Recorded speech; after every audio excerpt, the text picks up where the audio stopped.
everyone, welcome back to my channel. I wanted to share my install day, which is actually a little bit of a horror story. The pictures you see here of the GE Profile washer and the GE Profile dryer is when I took them at the appliance store showroom back in September 2023.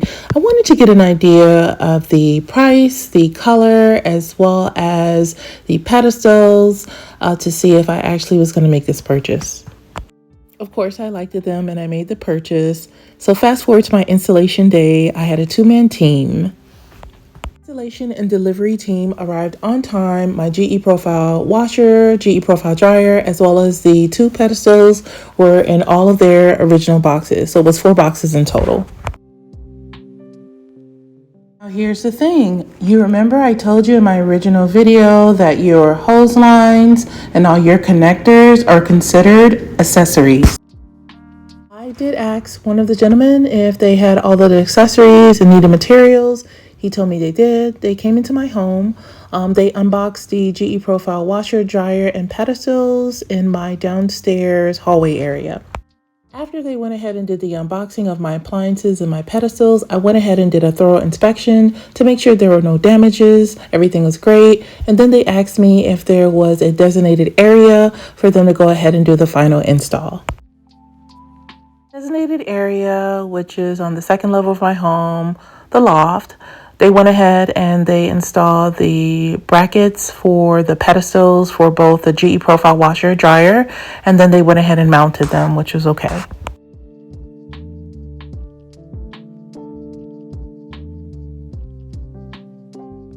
The final step is that the team is supposed to go ahead, move the washer and the dryer into the designated laundry room area. Make sure that the washer is connected to its hot and cold lines, that is connected to its power source. Make sure the dryer is connected to its power source, and that the dryer dock is connected to the dryer dock outline. But this is where it got a little crazy because at this point I went and took a Zoom call. When I completed my Zoom call, the primary installer told me that my floor was too slippery and that there were some damages to the floor that he could not help. And then he also explained to me that all I needed to do was get some titanium tape and secure it around my hot and cold water hose lines, and that I should be fine. But as you can see, wow.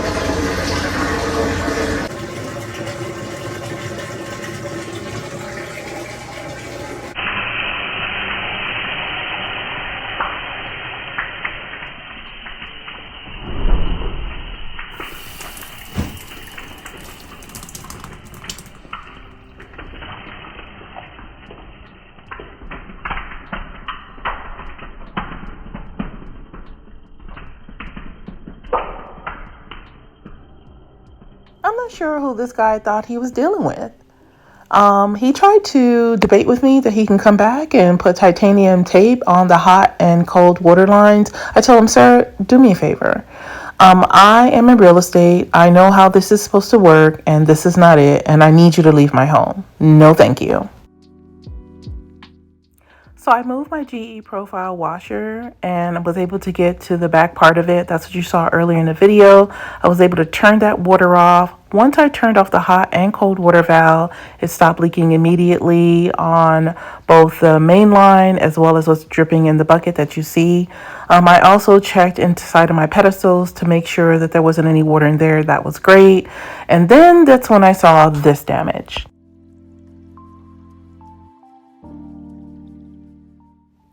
So here is the very slightly floor damage that he just so happened to casually mention while he was making his great escape.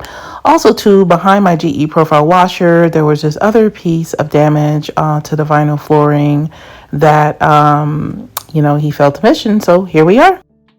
When my husband got home, he was already up to speed on this great ordeal. We sat down, we started brainstorming. We currently had at that time our Samsung washer and dryer that we were getting ready to sell because, of course, we had our new GE profile washer and dryer. So we decided to look at the hot and cold water line inlets for the Samsung and compare them to the hot and cold water line that was provided to us for the new GE profile washer machine. And look at that.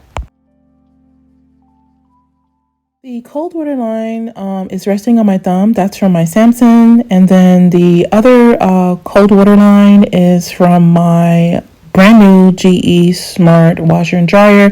And as you can see, it's actually missing the most important component, which is the rubber inlet. I was not a happy camper. Again, these are supposed to be accessories, give or take. However, I went ahead, got on the horn, and I contacted the merchant and appliance store. I explained to them what occurred and let them know that the GE profile installation was not to my satisfaction.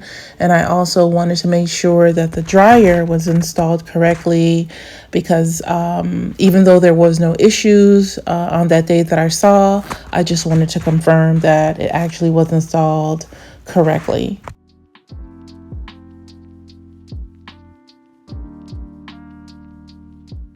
I also explained that my vinyl floor was damaged on the installation date and needed to be replaced. At that point, once I did that, I was referred to the third-party vendor's insurance company, which is responsible for any damages that the delivery/installation team might occur in any customer's home.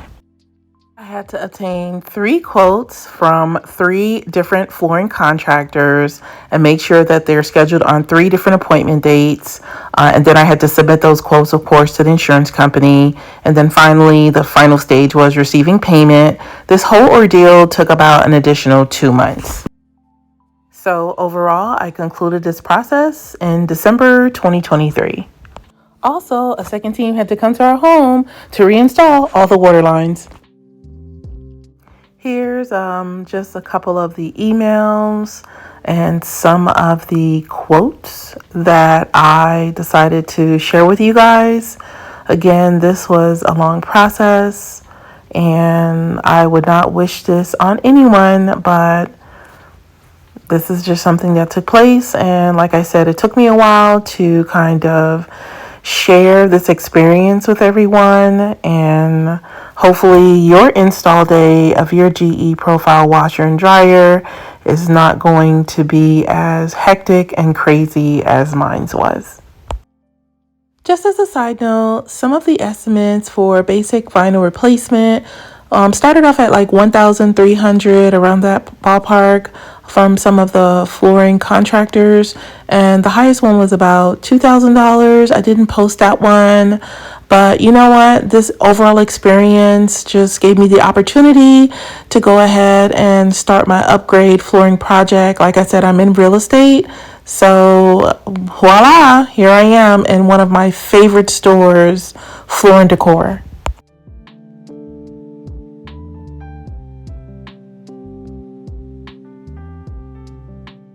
I really do enjoy doing rehabs, renovations, and turnkeys of single-family homes, condos, and or apartments. So coming to Floor & Decor gave me the opportunity to look around, see what's available, and start our flooring project. I was able to find a very complimentary LVP flooring that matched the energy of our first level hardwood flooring in our home. Got the underlayment, the T-mold. All that's left is, of course, hiring the contractors, which I did at this point, and them starting to work. So overall, this was a little bit of self-sufficiency combined with a little DIY. So the day before the flooring contractors came to our home, my husband and I used the shoulder dolly moving straps to move the GE profile washer and the GE profile dryer. I'm going to insert a picture here.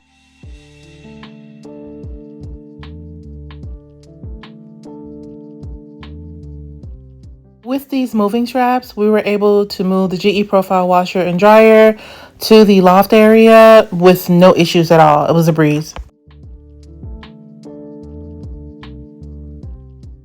The flooring contractor came to our home the next day and, of course, removed the vinyl flooring from the subfloor, as well as cleaning and removing the adhesive glue, and then laying the underlayment and placing the LVP flooring that I selected from Floor & Decor. The reason why I selected this LVP flooring is not just to complement the home, but also to withstand the weight and durability of the GE Profile washer and GE Profile dryer. It was a little messy, like a little construction site, but no complaints here. Overall, what started off as a bad situation had a silver lining, and it was the motivational factor for me and my husband to pursue other flooring projects within our home. Again, I really do hope that no one has the same experience that I had on my installation day. If you have any questions, concerns, or want to share your experience, please don't hesitate to drop a comment below. Definitely respond to all comments. So if this information was helpful to you or you can relate to some certain degree, please don't hesitate to like and or subscribe. Have a great day. Bye.